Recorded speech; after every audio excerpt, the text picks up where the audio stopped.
তার মৃত্যুর পর পেরিয়ে গেছে আরও ৭৯ বছর, কিন্তু রবীন্দ্রনাথ আজও আমাদের আশ্রয়স্থল। রবীন্দ্রনাথের কাছে বারবার আমরা ফিরে যাই, সংকটের মুহূর্তে, দুঃখের মুহূর্তে, আনন্দের মুহূর্তে। সবার হৃদয়ে রবীন্দ্রনাথ, চেতনায় নজরুল। ভূপেন হাজারিকার এই গানটা কলেজ জীবনে খুব গাইতাম। বঙ্গ সংস্কৃতির একটা মূল স্তম্ভ হল গুরুদেব। আজ তার জন্মদিনে আমাদের এই সশ্রদ্ধ নিবেদন। হে নূতন গানটা গুরুদেবের শেষ রচনার মধ্যে একটি। ১৯৪১ সালে লিখিত এই গানটি রাগ ভৈরবে আধারিত।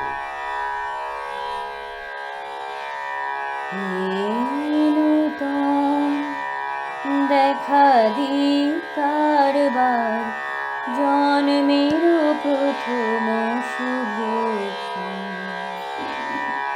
তোমার প্রকাশ কুহেলিকা করি উদ্ঘাটন সূর্যের মতো তোমার প্রকাশ কুহেলিকা করি উদ্ঘাটন সূর্যের মতো নূতন দেখা দি কারবার জন্মের প্রথম শুভ রিক্ত তার বক্ষ ভেদি আপনারে করুণ মোচন রিক্ত তার বক্ষ ভেদি আপনারে করুণ মোচন ব্যক্ত হোক জীবনের জয় ব্যক্ত হোক তোমা মাঝে অসীমের চির বিস্ময় ব্যক্ত হোক জীবনের জয় ব্যক্ত হোক তোমা মাঝে অসীমের চির বিস্ময় উদয় দিগন্তে শঙ্খ বাজে মোর চিত্ত মাঝে উদয় দিগন্তে শঙ্খ বাজে মোর চিত্ত মাঝে চির নূতনের দিলে ডাক ২৫শে বৈশাখ হে নূতন দেখা দি কারবার জন্মের প্রথম শুভ তোমার প্রকাশ কুহেলিকা করি উদ্ঘাটন সূর্যের মতো তোমার প্রকাশ কুহেলিকা করি উদ্ঘাটন সূর্যের মতো হে নূতন দেখা দি কারবার জন্মের প্রথম শুভ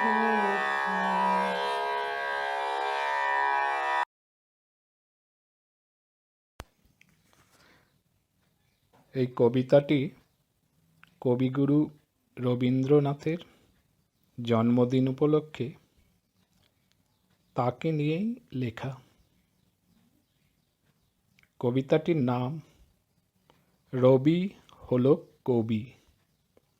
একদিন আমার স্কুলের পুচকে বন্ধুরা আমায় বলল, রব, এই রব, তুই তো ছিলিস রবি, তুই আবার কবে থেকে হলি কবি? তাও আবার যে সে নয়, বিশ্বকবি, কবিগুরু। আমি বললাম, সে তো অনেক বড় গল্প, ছোট করে বলি অল্প। আমি তোমাদের জন্য লিখেছিলাম অয়ে অজগর আসছে তেরে, আয়ে আমটি খাবো পেরে।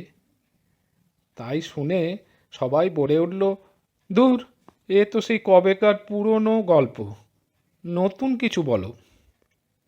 আর আমরা তো ইংরেজি স্কুলের ছাত্র, তাই ইংরেজিতে কিছু বলো। আমি বললাম, ঠিক আছে, A for apple, B for ball, আর সি ফর ক্যাট। তাই শুনে একজন বলে উঠল, আরে এ তো চিটিং, কপি। আর বাকিরাও তারও স্বরে বলে উঠল, চিটিং চিটিং, কপি কপি। আমি ভাবলাম, ঠিকই তো, ইংরেজি স্কুলে পড়ে কবে যেন নিজের অজান্তেই আমি হয়ে গেছি কপি ক্যাট।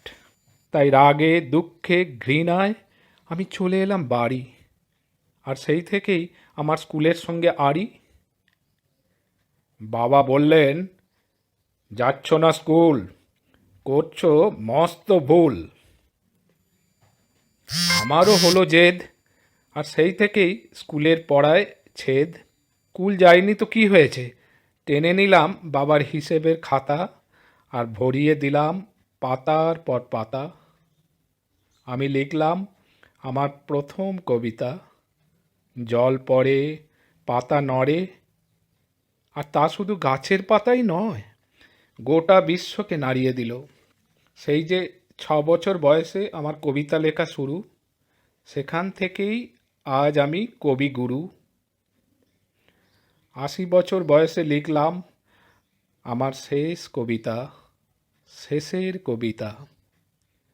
আর শেষের কবিতার শেষে আমি ফিরে গেলাম অজানার দেশে।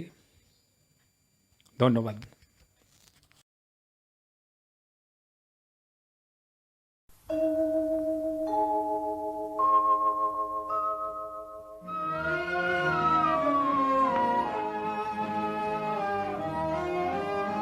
শিলংয়ে অমিত আর লাবণ্যর আজ শেষ সন্ধ্যা। তোমারে দিন সুখ, মুক্তির নৈবেদ্য গেনু রাখি রজনীর শুভ্র অবসানে। কিছু আর নাই বাকি, নাই কো প্রার্থনা, নাই প্রতি মুহূর্তের দৈন্য রাশি, নাই অভিমান, নাই দীন কান্না, নাই গর্ব হাসি, নাই পিছু ফিরে দেখা, শুধু সে মুক্তির ডালিখানি ভরিয়া দিলাম আজি আমার মহৎ মৃত্যু আনি। বন্যা বড় অন্যায় করে। আজকের দিনে তোমার মুখে বলবার কথাই নয়, কিছুতেই নয়। কেন এটা তোমার মনে এলো? তোমার এই কবিতা এখনই ফিরিয়ে নাও। হয় কি সে লুতা, এই আগুনে পোড়া প্রেম এ সুখের দাবি করে না, এ নিজে মুক্ত বলেই মুক্তি দেয়। এর পিছনে ক্লান্তি আসে না, লানতা আসে না। এর চেয়ে আর কিছু কি দেবার আছে? কিন্তু আমি জানতে চাই, এই কবিতা তুমি পেলে কোথায়? একটি ছেলে ছিল, সে আমার বাবাকে গুরু বলে ভক্তি করত। বাবা দিয়েছিলেন তাকে তার জ্ঞানের খাদ্য, এদিকে তার হৃদয়টিও ছিল তাপস। সময় পেতেই সে যেত রবি ঠাকুরের কাছে, তার খাতা থেকে মুষ্টি ভিক্ষা করে আনত, আর নিয়ে এসে তোমার পায়ে দিত। সে সাহস তার ছিল না। কোথাও রেখে দিত, যদি আমার দৃষ্টিতে পড়ে, যদি আমি তুলে নিই। যে কবিতাটা আজ তুমি পড়লে, বেশ বুঝতে পারছি এটা সেই হতভাগারই মনের কথা। তোমার কেন আজ ওটা মনে পড়লো? কেমন করে বলবো? ওই কবিতাটির সঙ্গে আর এক টুকরো কবিতা ছিল, সেটাও আজ আমার কেন মনে পড়ছে ঠিক বলতে পারি না। সুন্দর, তুমি চক্ষু ভরিয়া এনেছ অশ্রু জল, এনেছ তোমার বক্ষে ধরিয়া দুঃসহ মানল। দুঃখ যে তার উজ্জ্বল হয়ে ওঠে, মুগ্ধ প্রাণের আবেশ বন্ধ টুটে, সে তাপে শশিয়া উঠে বিকশিয়া বিচ্ছেদ শতদল। অবশেষে অমিত ফিরে এলো কলকাতায়। শহরের রাষ্ট্র কেতকীর সঙ্গে তার বিয়ে। জ্যোতিশঙ্কর এলো অমিতের সঙ্গে দেখা করতে। জ্যোতির প্রশ্নের উত্তরে অমিত বললে, একদিন আমার সমস্ত ডানা মেলে পেয়েছিলুম আমার ওড়ার আকাশ। আজ আমি পেয়েছি আমার ছোট্ট বাসা, ডানা গুটিয়ে বসেছি। কিন্তু আমার আকাশও রইল। তুমি বলছো তুমি যাকে মনে করো রোম্যান্স সেইটিতেই কমতি পড়বে? একটুও না। গল্পের বই থেকেই রোম্যান্সের বাঁধা বরাদ্দ ছাঁচে ঢালাই করে জোগাতে হবে নাকি? কিছুতেই নয়। আমার রোম্যান্স আমি সৃষ্টি করব। আমার স্বর্গেও রয়ে গেল রোম্যান্স, আমার মর্তেও ঘটবে রোম্যান্স। যারা ওর একটাকে বাঁচাতে গিয়ে আর একটাকে দেউলে করে দেয় তাদেরই তুমি বলো রোম্যান্টিক। আমি রোম্যান্সের পরম হংস। ভালোবাসার সত্যকে আমি একই শক্তিতে জলে স্থলে উপলব্ধি করব, আবার আকাশেও। জয় হোক আমার লাবণ্যের, জয় হোক আমার কেতকী, আর সব দিক থেকেই ধন্য হোক অমিত রায়। তারপরেও আরো কিছুকাল গেল, অমিত পেল লাবণ্যর চিঠি। চিঠির এক পাতে লাবণ্যর সঙ্গে শগুনলালের বিবাহের খবর, অপর পাতে কালের যাত্রার ধ্বনি শুনিতে কি পাও, তারি রথ নিত্যই উধাও জাগাইছে অন্তরিক্ষে হৃদয় স্পন্দন। চক্রে পিষ্ট আধারের বক্ষ ফাটা তারার ক্রন্দন। ওগো বন্ধু, সেই ধাবমান কাল জড়ায় ধরিল মোড়ে, ফেরি তার জাল তুলে নিল দ্রুত রথে। দুঃসাহসী ভ্রমণের পথে তোমা হতে বহু দূরে। তোমারে যা দিয়েছিল তার পেয়েছ নিঃশেষ অধিকার। হেথা মোর তিলে তিলে দান, করুণ মুহূর্তগুলি গণ্ডূষ ভরিয়া করে পান, হৃদয় অঞ্জলি হতে মন। ওগো তুমি নিরুপম, হে ঐশ্বর্যবান, তোমারে যা দিয়েছিল সে তোমারই দান। গ্রহণ করেছ যত, ঋণী তত করেছ আমায়, হে বন্ধু বিদায়।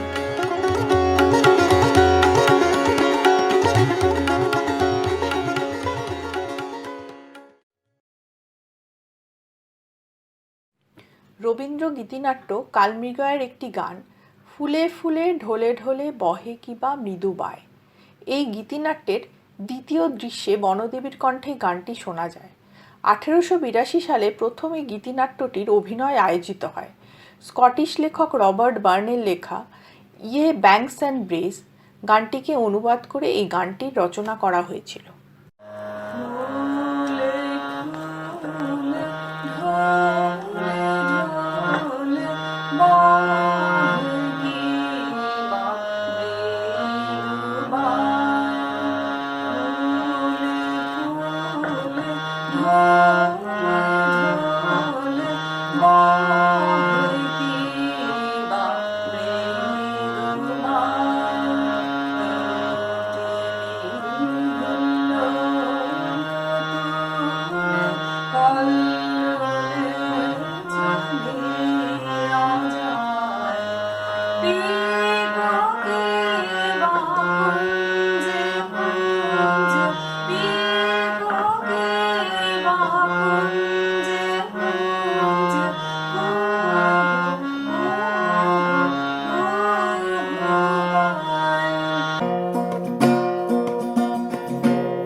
I rode by Bonny Doon to see the rose and woodbine twine and ale cupboards and oh, it's love and fondly say did I oh mine with light somehow I put a rose full sweet upon a thorny tree. I was lover so my rose, but he left the thorn with me. Pule pule dhole dhole bahe ki bami duba. Pule pule dhole dhole bahe ki bami duba.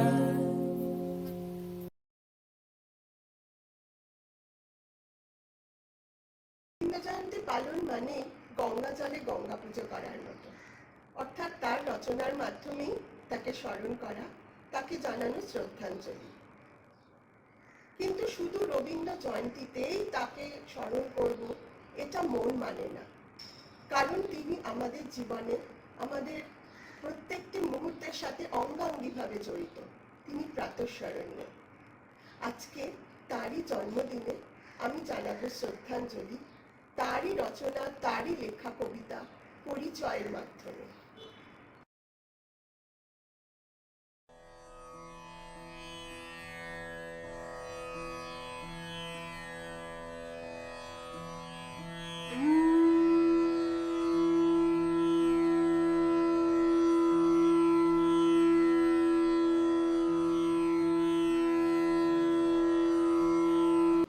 পরিচয়।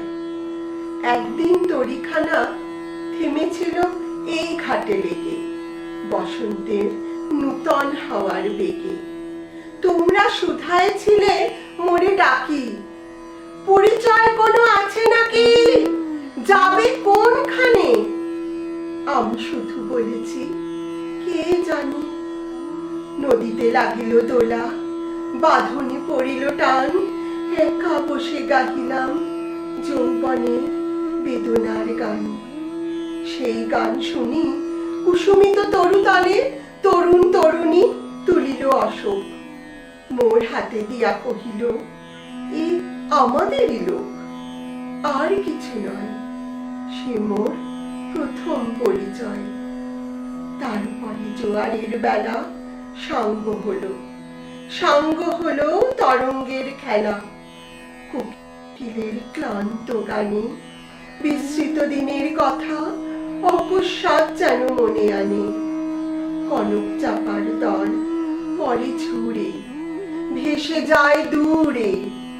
ফাল্গুনের উৎসব রাতের নিমন্ত্রণ লিখানো পাতের ছিন্ন অংশ দ্বারা অর্থহারা। ভাটার গভীর টানে তরিখানা ভেসে যায় সমুদ্রের পানে। নূতন কালের নবযাত্রী ছেলে মেয়ে শুধাইছে দূর হতেছে। সন্ধ্যার তারার দিকে বহিয়া চলেছে তরণীকে।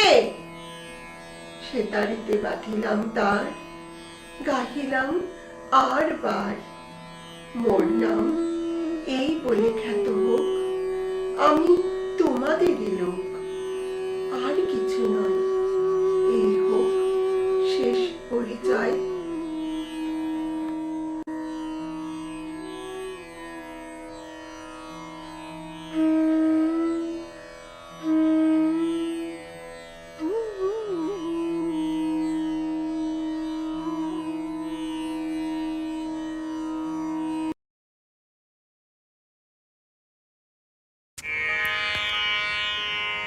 The story revolves around a little boy, Amol, who loves to play in his own world.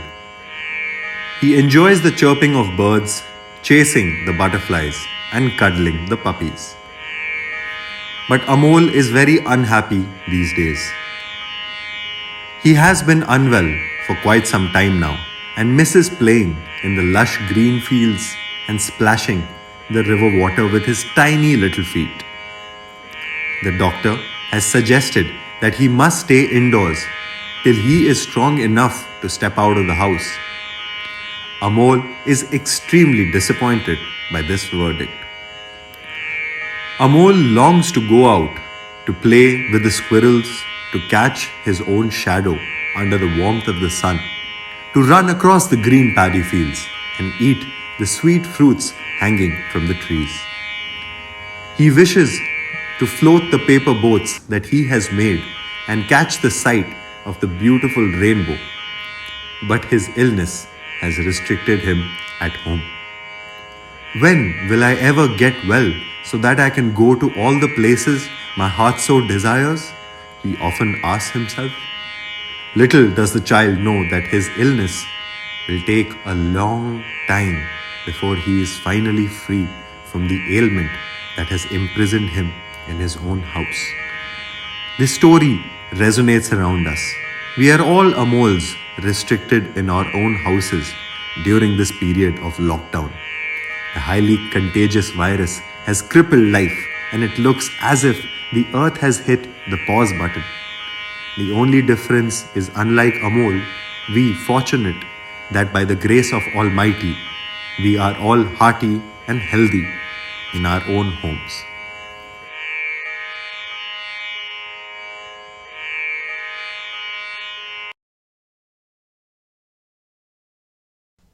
দই দই ভালো দই। দইয়ালা, দইয়ালা, ও দইয়ালা, ডাকছো কেন? দই কিনবে? কেমন করে কিনবো? আমার তো পয়সা নেই। কেমন ছেলে তুমি? কিনবে না তো আমার বেলা বইয়ে দাও কেন? আমি যদি তোমার সঙ্গে চলে যেতে পারতাম তো যেতাম। আমার সঙ্গে? হ্যাঁ, তুমি তো কত দূর থেকে হাঁকতে হাঁকতে চলে যাচ্ছ, শুনে আমার মন কেমন করছে। তা বাবা, তুমি এখানে বসে কি করছো? কবিরাজ আমাকে বেরোতে বারণ করেছেন, তাই আমি সারা দিন এখানেই বসে থাকি। আহা বাছা, তোমার কি হয়েছে? আমি জানি নে, আমি তো কিছুই পড়িনি, তাই আমি জানি নে আমার কি হয়েছে।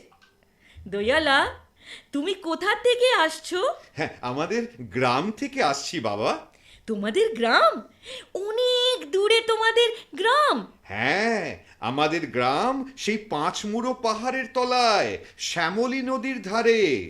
পাঁচমুড়ো পাহাড়, শ্যামলী নদী, কি জানি, হয়তো তোমাদের গ্রাম দেখেছি, কবে সে আমার মনে পড়ে না। তুমি দেখেছো? এই পাহাড় তলায় কোনোদিন গিয়েছিলে নাকি বাবা? না, কোনোদিন যাইনি, কিন্তু আমার মনে হচ্ছে যেন আমি দেখেছি। অনেক পুরনো কালের খুব বড় বড় গাছের তলায় তোমাদের গ্রাম, একটা একটা লাল রঙের রাস্তার ধারে, তাই না? ঠিক বলেছো বাবা।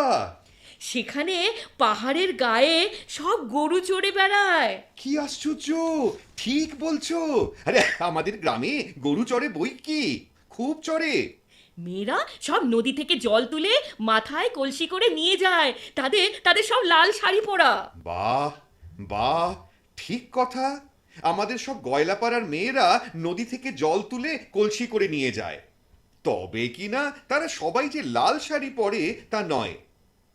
কিন্তু বাবা, তুমি নিশ্চয়ই কোনোদিন সেখানে বেড়াতে গিয়েছিলে। সত্যি বলছি দইওয়ালা, আমি একদিনও যাইনি। কবিরাজ যেদিন আমাকে বাইরে যেতে বলবে, সেদিন তুমি আমাকে নিয়ে যাবে তোমাদের গ্রামে? যাবো বই কি বাবা, খুব নিয়ে যাব। আমাকে তোমার মতন ওই রকম দই বেচতে শিখিয়ে দিও, সেই ওই রকম বাপ কাঁধে নিয়ে ওই রকম খুব দূরের রাস্তা দিয়ে দিয়ে। মরে যাই মরে যাই, দই বেচতে যাবে কেন বাবা? এই এত এত পুঁথি পড়ে তুমি পণ্ডিত হয়ে উঠবে। না না, আমি কখনো পণ্ডিত হব না।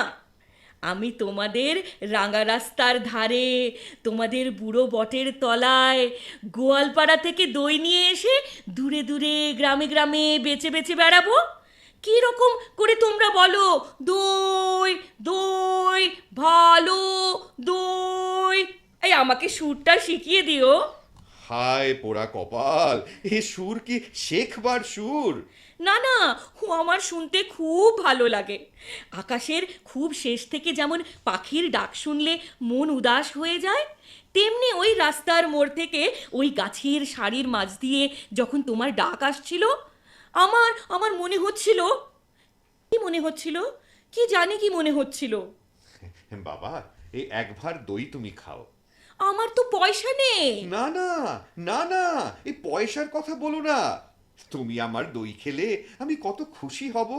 তোমার কি অনেক দেরি হয়ে গেল দয়ালা? কিচ্ছু দেরি হয়নি বাবা, কিচ্ছু দেরি হয়নি। আমার কোনো লোকসান হয়নি। দই বেচতে যে কত সুখ, সে আমি তোমার কাছ থেকে শিখে নিলাম। যুবক রবীন্দ্রনাথ আকৃষ্ট হয়েছিলেন প্রাচীন কাব্যসংগ্রহ বইটিতে মৈথিলী কবিতার প্রতি। বইটির লেখক শ্রী অক্ষয়চন্দ্র সরকারের কাছ থেকে তিনি জানতে পারেন যে কবি টমাস চ্যাটারটন প্রাচীন লেখকদের অনুকরণ করতেন। কবিগুরু নিজেকে তৈরি করলেন দ্বিতীয় টমাস চ্যাটারটন হিসেবে। ভানুসিংহ ঠাকুরের পদাবলী প্রকাশিত হয়েছিল 1 জুলাই 1884-তে। তিনি এটি সমর্পিত করেছিলেন তার বৌদি কাদম্বরী দেবীকে। গহনা কুসুম কুঞ্জ মাঝে মৃদুলা মধুরা বংশী বাজে বিসরি ত্রাস লোকলাজে সজনিয়া আলো। গহনা কুসুম কুঞ্জ মাঝে পিনাহ চারু নীলবাস হৃদয়ে প্রণয় কুসুমরাশ। পিনাহ চারু নীলবাস হৃদয়ে প্রণয় কুসুমরাশ। হরিণ নেত্রে বিমান হাস, হরিণ নেত্রে বিমান হাস। কুঞ্জবন মে আলো। গহনা কুসুম কুঞ্জ মাঝে ঢালে কুসুম সুরভ ভার। ঢালে বিহগ সুরবসার। ঢালে ইন্দু অমৃত ধার। বিমল রজত ভাতিরে মন্দ মন্দ ভৃঙ্গ গুঞ্জে। আয়ুত কুসুম কুঞ্জে কুঞ্জে মন্দ মন্দ ভৃঙ্গ গুঞ্জে। আয়ুত কুসুম কুঞ্জে কুঞ্জে ফুটাল সজনি কুঞ্জে কুঞ্জে। ফুটাল সজনি কুঞ্জে কুঞ্জে। বকুল উঠি জাতিরে। গহনা কুসুম কুঞ্জ মাঝে দেখালো সখি শ্যামরায়। নয়নে প্রেম উথল যায়। মধুরা বদন অমৃত সদন চন্দ্রমায় নিন্দিছে।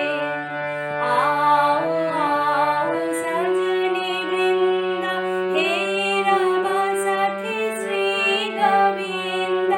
आओ आओ सजनी वृंद हे रब सखी श्री गोविंद। श्याम गोप दारविंद। श्याम गोप दारविंद। भानु सिंह बंदिछे। गहना कुसुम कुंज माझे मृदुल मधुर बंशी बाजे। बिसरी त्रास लोकलाजे सजनिया आलो। गहना कुसुम कुंज माझे।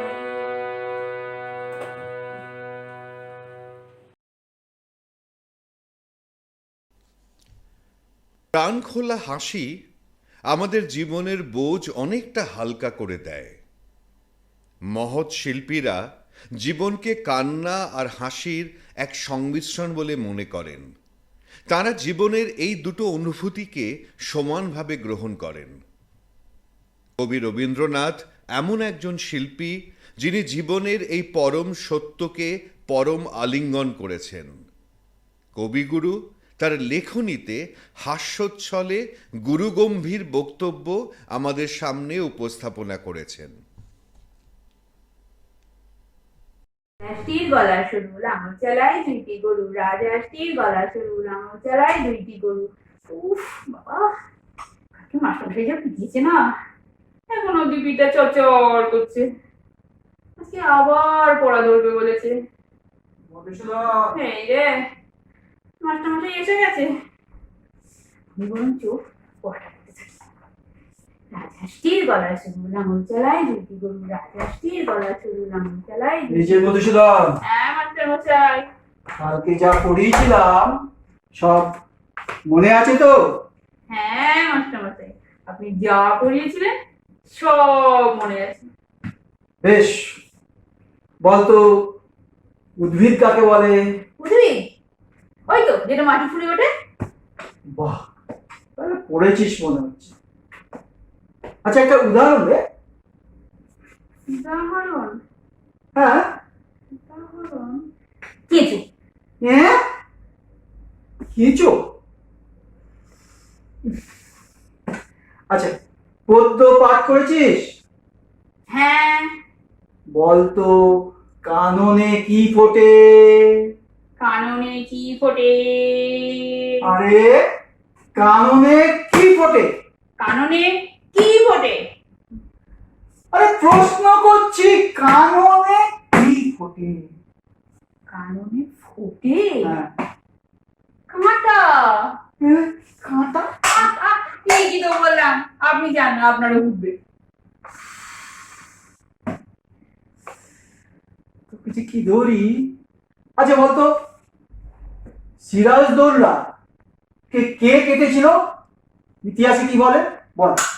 সিরাজউদ্দৌলাকে? হ্যাঁ। সিরাজউদ্দৌলাকে না পোকায় কেটেছে। হ্যাঁ, উকাই কেমন করে? হ্যাঁ মাস্টারমশাই, দেখুন দেখুন, সিরাজউদ্দৌলা কেন পুরো ইতিহাস বইটাকেই না পোকায় কেটেছে। হ্যাঁ? দেখুন দেখুন হ্যাঁ? দেখুন দেখুন হ্যাঁ?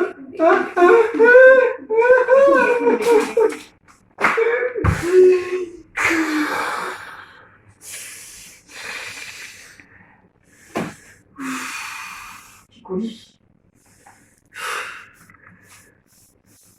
ব্যাকরণ পড়েছিস? হ্যাঁ। বল, কর্তা কাকে বলে? কর্তা? কর্তা কাকে বলে?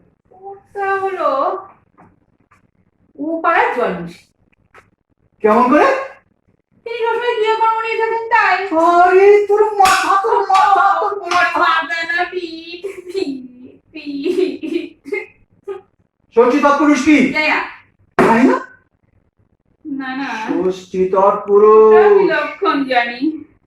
ওটা ষষ্ঠী নয়, ষষ্ঠী তৎপুরুষ।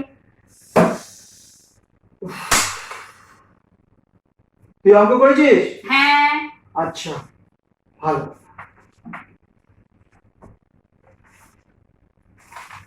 বলতো একটা 6:30 সন্দেশ তোকে দিলাম, তুই 2 মিনিটে একটা সন্দেশ খেতে পারিস, তাহলে 5 মিনিট পরে কতগুলো সন্দেশ পড়ে থাকবে বল? 5 মিনিট পরে স্যার? হ্যাঁ, 5 মিনিট পরে। 5 মিনিট পরে তো একটাও পরে থাকবে না। কেন? আমি তো সব কটা একসাথেই খেয়ে নেবো। হতো ছাড়া। গতকাল থেকে অঙ্ক পড়িয়েছিলাম, আমি সেখান থেকে ধরছি। কোনটা পড়িয়েছিলাম? এইটা। বল, একটা বট গাছ প্রত্যহ 1.25 ইঞ্চি করে উঁচু হয়। এই বছর পয়লা বৈশাখে গাছটা 10 ইঞ্চি উঁচু ছিল, তাহলে সামনের বছর পয়লা বৈশাখে গাছটা কত উঁচু হবে বল? এটা গতকাল পড়েছি।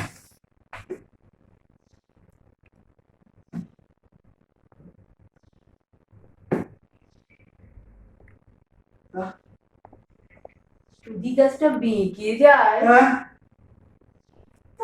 পারবো না। হ্যাঁ যদি সোজা হবে হ্যাঁ হ্যাঁ হ্যাঁ তাহলে তো তার মেপে নিলেই হলো। আর যদি ইতিমধ্যে শুকিয়ে যায় তাহলে কোনো কথাই নাই। কি করবো? দাদা, তোকে আজ তোকে এটা পিঠটা মেরে লাল করে দেবো। সোজা হবে, হবে তুই সোজা হবে। স্যার বেশি মারলে না খুব সোজা জিনিসও বেঁকে যায়। হ্যাঁ? উফ, উফ, উফ, উফ, উফ। ওরে বাবারে, ওরে বাবারে, ইম্পসিবল। এই ছেলেকে পড়ানো একটা মজুরের কম, ম্যানুয়াল লেবার। 30 দিন একটা ছেলেকে কুপিয়ে মাত্র 200 টাকা পায়। এর থেকে না, এর থেকে ওই মাঠে গিয়ে মাটি কোপালে অনেক কম খাটুনিতে অনেক বেশি উপার্জন হতো। না তোর বাবাকে বলে দিস কাল থেকে আমি আর মুখ হবো না। বাঁচলাম। আমায় ছেড়ে দে রে দে রে, যেমন সারা বনের পাখি মনের আনন্দে রে। হরে রে রে রে রে আমায় ছেড়ে দে রে দে রে, যেমন সারা বনের পাখি মনের আনন্দে রে। হরে রে রে রে রে আমায় ছেড়ে দে রে দে রে।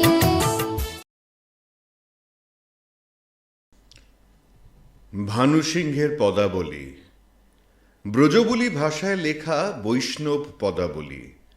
1884 সালে প্রথম প্রকাশিত হয়। ভানু সিংহ ছদ্মনামে 16 বছর বয়সে কবিগুরু রচনা করেছিলেন।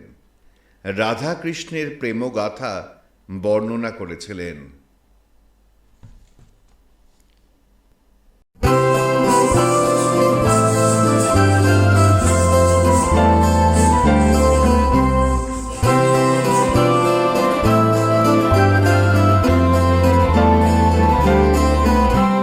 सजनी सजनी राधिकालो देख बहु चाहिया। सजनी सजनी राधिकालो देख बहु चाहिया।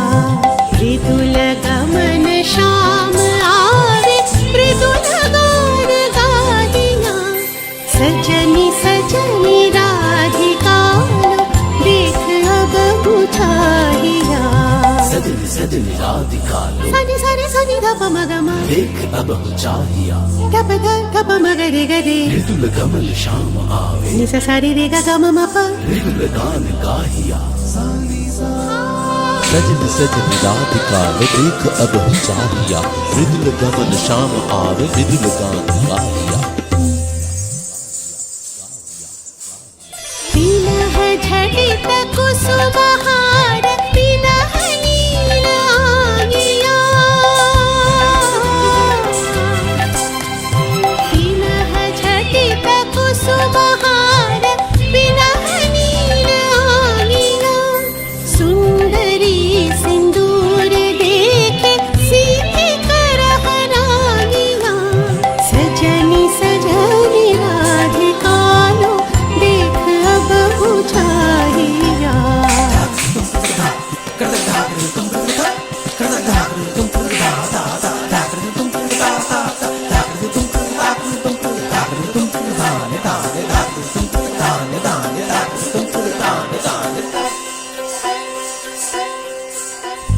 सहचरी सब नाच नाच मिलन गीत गाओ रे। चंचल मंजीर रब कुंज गगन छाओ रे। सजनी अब उजाड़ बदिर कनक लेप झालिया। सजनी अब उजाड़ बदिर कनक लेप झालिया।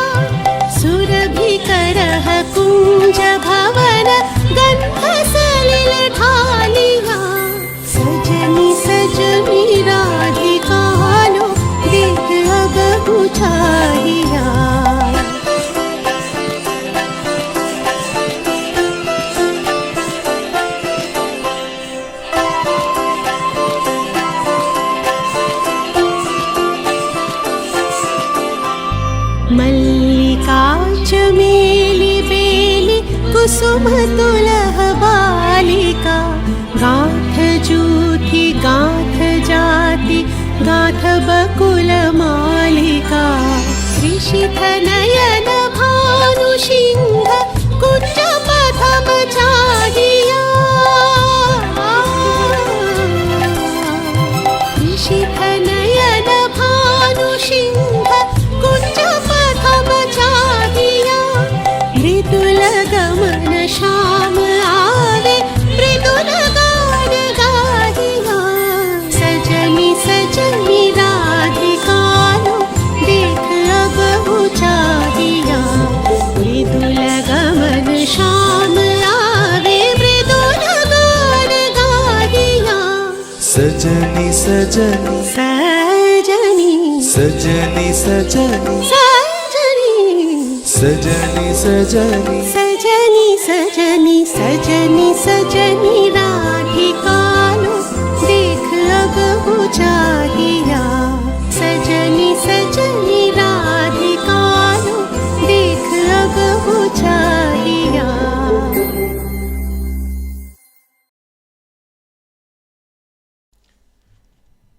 আমাদের প্রজন্মের ছেলেবেলা কেটেছিল বর্ণ পরিচয় আর সহজ পাঠ বই পড়ে।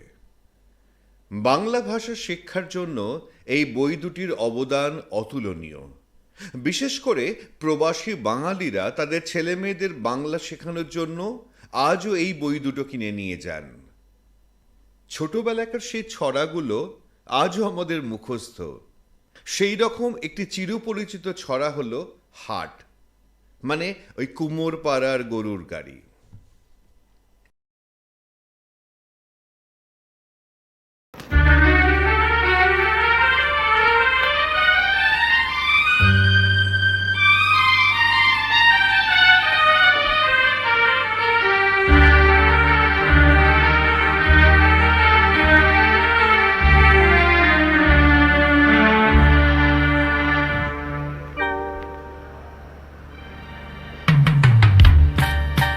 কুমোর পাড়ার গরুর গাড়ি বোঝাই করা কলসি হাঁড়ি কুমোর পাড়ার গরুর গাড়ি বোঝাই করা কলসি হাঁড়ি গাড়ি চালায় বংশী বদন সঙ্গে যে যায় ভাগ্নে মদন হাট বসেছে শুক্রবারে বক্সিগঞ্জে পদ্মা পারে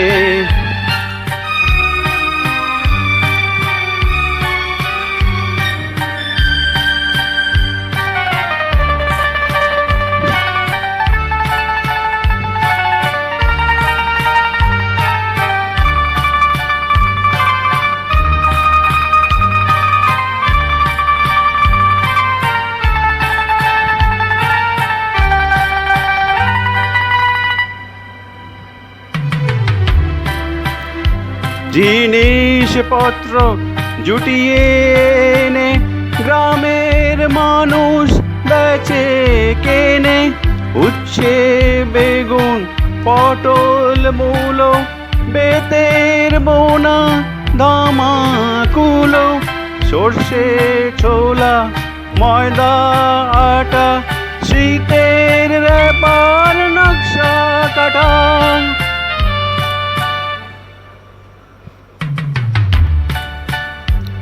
জাজরি কড়া বেড়ি হাতা শহর থেকে সস্তা ছাতা কুমোর পাড়ার গরুর গাড়ি বোঝাই করা কলসি হাঁড়ি গাড়ি চালায় বংশী বদন সঙ্গে যে যায় ভাগ্নে মদন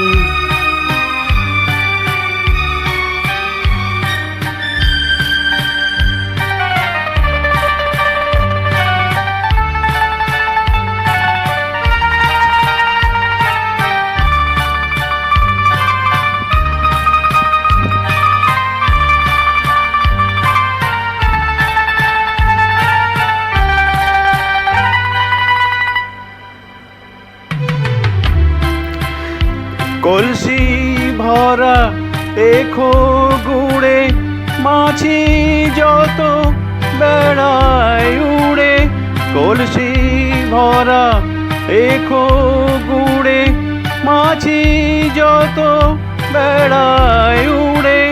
খড়ের আঁটি নৌকা বেয়ে আনলো ঘাটে চাষির মেয়ে।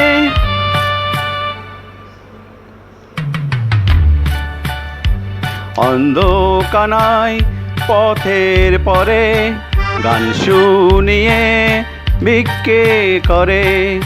পাড়ার ছেলে স্নানের ঘাটে জল ছিটিয়ে সাঁতার কাটে। কুমোর পাড়ার গরুর গাড়ি বোঝাই করা কলসি হাঁড়ি। গাড়ি চালায় বংশী বদন, সঙ্গে যে যায় ভাগ্নে মদন।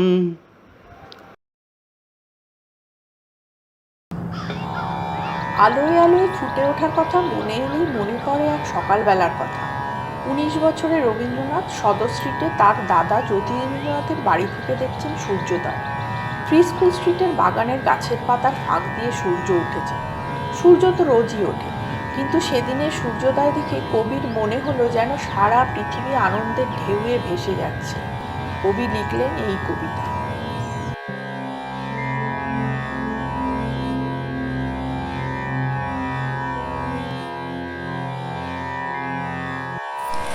আজিয়ে প্রভাতে রবির কর, কেমনে পশিল প্রাণের পর, কেমনে পশিল গুহার আধারে প্রভাত পাখির গান।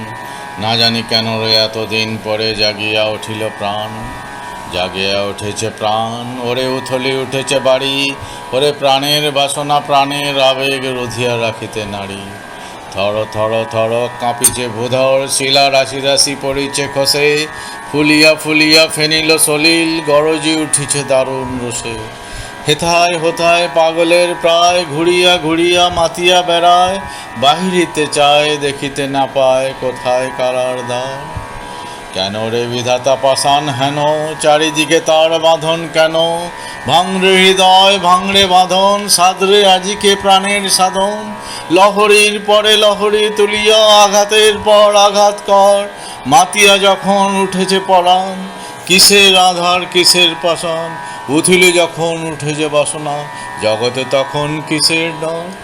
আমি ঢালিব করুণা ধারা, আমি ভাঙিব পাষাণ কারা। আমি জগৎ প্লাবিয়া বেড়াবো গাইয়া আকুল পাগল পাড়া। কেশ এলাইয়া ফুল কুড়াইয়া, রামধনু আঁকা পাখা উড়াইয়া। রবির কিরণে হাসি ছড়াইয়া দিবরে পরাণ ঢালি। শিখর হইতে শিখরে ছুটিব, ভূধর হইতে ভূধরে লুটিব। হেসে খলো খলো গে কলো কলো, তালে তালে দিব তালি। এত কথা আছে, এত গান আছে, এত প্রাণ আছে মোর। এত সুখ আছে, এত স্বাদ আছে, প্রাণ হয়ে আছে ভোর। কি জানি কি হলো আজি জাগিয়া উঠিল প্রাণ, দূর হতে শুনি যেন মহাসাগরের গান। ওরে চারিদিকে মোর, কি কারাগার ঘর। ভাঙ ভাঙ ভাঙ কারা, আঘাতে আঘাত কর। ওরে আজ কি গান গেয়েছে পাখি, এসেছে রবির কর।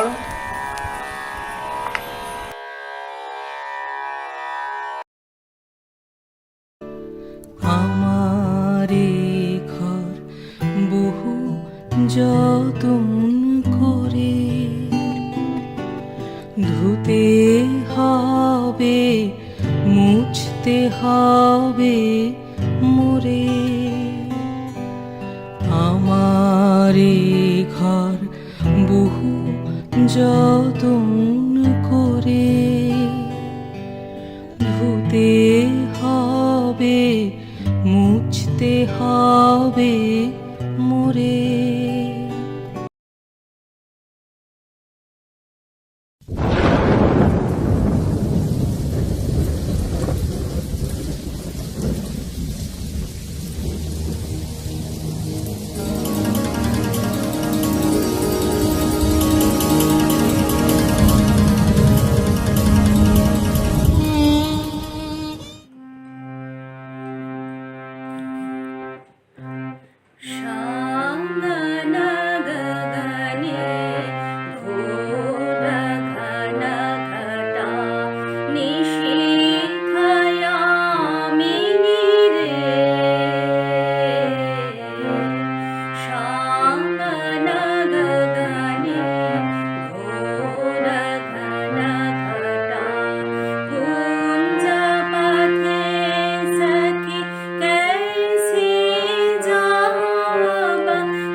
সোনার তরী প্রকাশিত হয়েছিল 1894 সালে।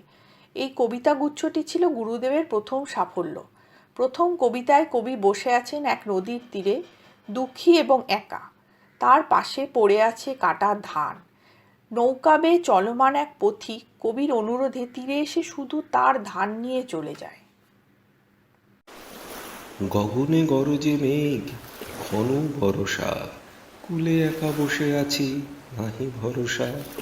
রাশি রাশি ভাড়া ভাড়া, ধান কাটা হলো সারা, ভরা নদী খুঁড়ো ধারা, খর পরশা। কাটিতে কাটিতে ধান এলো বরষা। একখানি ছোট ক্ষেত, আমি একলা, চারিদিকে বাঁকা জল করেছে খেলা। পরপারে দেখি আঁকা তোর ছায়া মশি মাখা, গ্রামখানি মেঘে ঢাকা, প্রভাত বেলা। এপারেতে ছোট ক্ষেত, আমি একলা। গান গেয়ে তরিবে কে আসে পারে, দেখে যেন মনে হয় চিনি উহারে। ভরা পালে চলে যায়, কোনো দিকে নাহি চায়, ঢেউগুলি নিরুপায় ভাঙে দুধারে। দেখে যেন মনে হয় চিনি উহারে। ওগো তুমি কোথা যাও, কোন বিদেশে, বারেক ভিড়াও তরি কুলেতে এসে।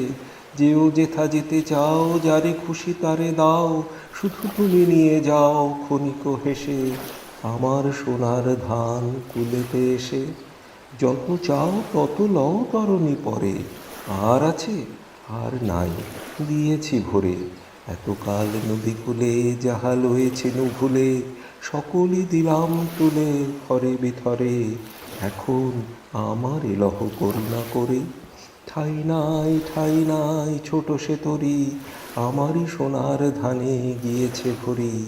শ্রাবণ গগন ঘিরে ঘন মেঘ ঘুরে ফিরে, শূন্য নদীর তীরে রহিল পড়ি, যাহা ছিল নিয়ে গেল সোনার তরি।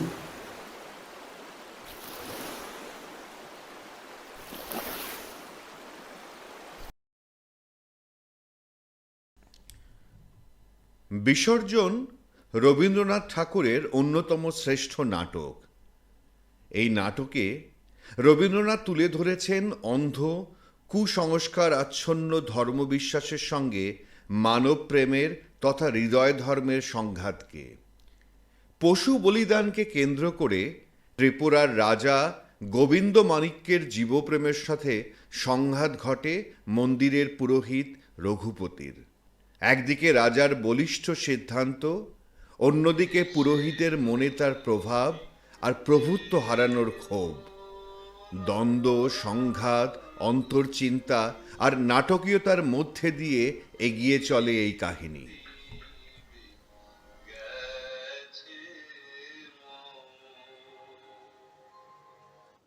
দেখো দেখো কি করে দাঁড়ায় আছে, জ্বর পাষাণে স্তূপ, মূঢ় নির্বোধের মতো, মুখ পঙ্গু, অন্ধ, বধির। তোরই কাছে সমস্ত ব্যথিত বিশ্ব কাঁদিয়া মরিছে, পাষাণ চরণে তোর মহৎ হৃদয় আপনারে ভাঙিছে আছাড়ি।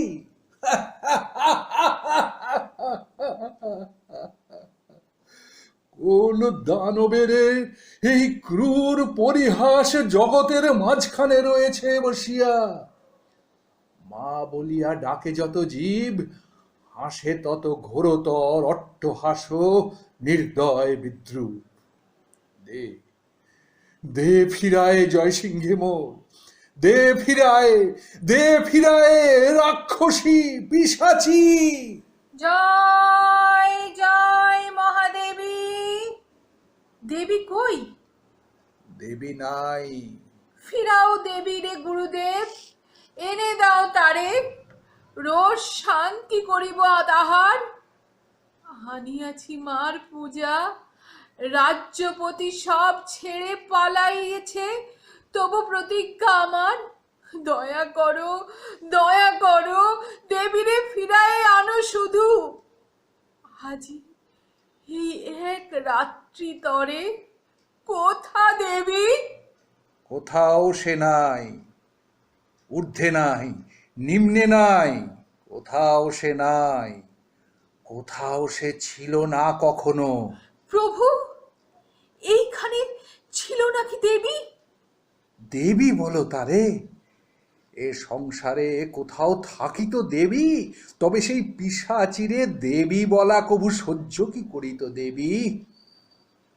মহত্ব কি তবে ফেলিত নিষ্ফল রক্ত হৃদয় বিদারী মূঢ় পাষাণের পদে? দেবী বলো তারে? পুণ্য রক্ত পান করে সে মহারাক্ষসী ফেটে মরে গেছে।